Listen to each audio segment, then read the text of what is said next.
రాను రాను ఎలక్ట్రిక్ బండ్లు పెరిగిపోతున్నాయోలా రోడ్ల మీద.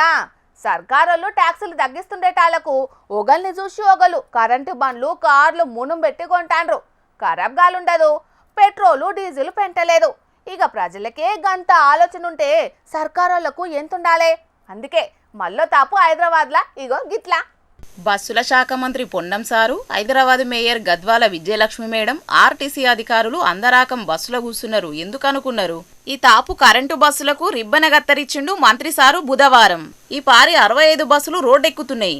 అంటే ఇప్పటికే తిరుగుతున్న కరెంటు బస్సులతోటి కలుపుకుంటే మొత్తం 810 బస్సులు నడుస్తున్నాయన్నట్టు తెలంగాణలో. అందులో 300 దాకా హైదరాబాదు సికింద్రాబాదులోనే ట్రిప్పులు కొడుతున్నాయి. దగదగ మెరిసేటి అద్దాల బస్సులల్లా ఉచిత టికెట్లు ఉండయనుకునేరుల్లో మహిళలు.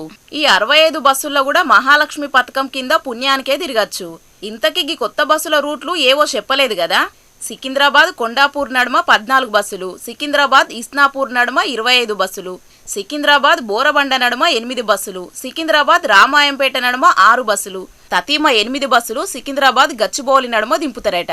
వచ్చే రోజుల్లో కరెంటు బస్సుల సంఖ్య ఇంకా పెంచుతామన్నాడు మంత్రి సారు. ఆటికి తగ్గట్టే ఛార్జింగ్ స్టేషన్లు కూడా పెడతారట. ఇంకా గొప్ప ముచ్చట ఏందంటే ఇగో పొన్నం సారే చెప్తాడు ఇనుండ్రి.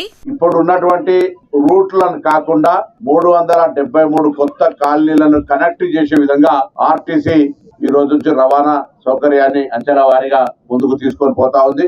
దీని వల్ల కనీసం 7 లక్షల మంది ప్యాసింజర్స్ ఇంకా ఎక్కువ ఉపయోగించుకునేటువంటి అవకాశం ఉంది. ఇది కదా నుల్లా కావాల్సింది జనాలకు.